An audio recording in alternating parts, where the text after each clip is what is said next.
आखिर ऐसा क्या हुआ था कि ब्रह्मांड की सबसे शक्तिशाली देवी को ऐसा रूप लेना पड़ा? कहानी शुरू होती है देवाधिदेव महादेव से।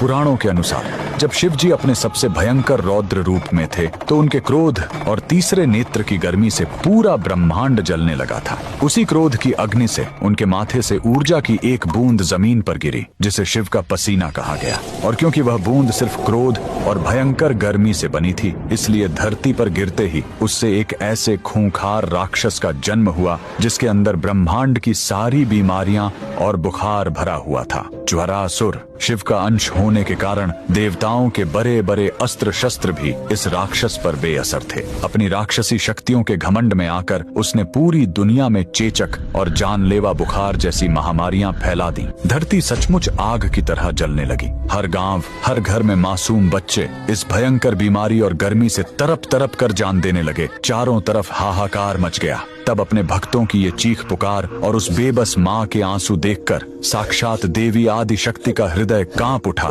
धरती पर फैली इस महामारी की आग को बुझाने के लिए देवी ने संसार का सबसे सुंदर और शीतलता प्रदान करने वाला रूप धारण किया। माता एक गधे पर सवार होकर अवतरित हुई, जिनके एक हाथ में ठंडे जल से भरा चमत्कारी स्वर्ण कलश था और दूसरे हाथ में नीम के पत्ते। पुराणों के अनुसार माता ने कोई शस्त्र नहीं उठाया। उन्होंने बस अपने स्वर्ण कलश के पवित्र शीतल जल और नीम के पत्तों से ज्वरासुर की उस राक्षसी आग और बीमारी के प्रकोप को पल भर में सोख लिया। ब्रह्मांड को जलाने वाला वो भयानक राक्षस माता की इस शीतलता के आगे टिक नहीं पाया। अपनी हार देखकर उसका सारा घमंड टूट गया और वो रोते हुए माता के चरणों में गिर पड़ा और हमेशा के लिए उनकी शरण में चला गया। जिस जगत जननी ने एक बेबस माँ की पुकार सुनकर इतने भयंकर राक्षस को अपने चरणों में झुका दिया, उस ममतामयी माँ के लिए पूरे भक्ति भाव से कमेंट में जरूर लिखें, जय शीतला माता।